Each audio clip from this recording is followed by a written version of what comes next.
William Frederick, Buffalo Bill, Cody naît le 26 février 1846 dans une cabane en rondins près de Leclerc, Iowa. Orphelin de père dès l'âge de 11 ans, il se lance dans divers métiers de l'Ouest. Conducteur de chariot, escorte de caravane, trappeur, prospecteur d'or. Puis, à seulement 15 ans, il fréquente le Pony Express. Pendant la guerre de Sécession, il sert comme éclaireur dans le 7e régiment de cavalerie du Kansas, poursuivant ensuite sa carrière comme éclaireur civil et chasseur de bisons pour nourrir les équipes du chemin de fer, ce qui lui vaut le surnom de Buffalo Bill. Il abat parfois des milliers de bisons sur quelques mois.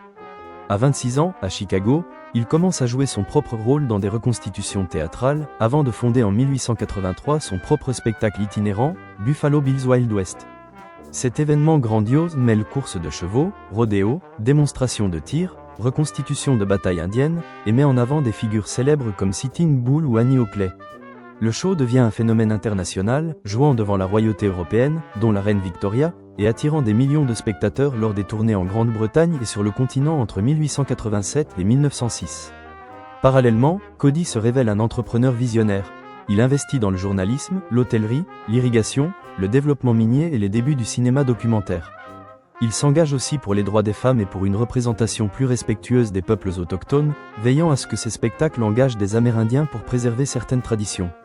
Malgré des dettes et des tentatives de fusion, notamment avec le Wild West de Pawnee Bill, Buffalo Bill fait faillite en 1913. Il s'éteint le 10 janvier 1917 à Denver, emporté par une insuffisance rénale, et est enterré sur Lookout Mountain, Colorado.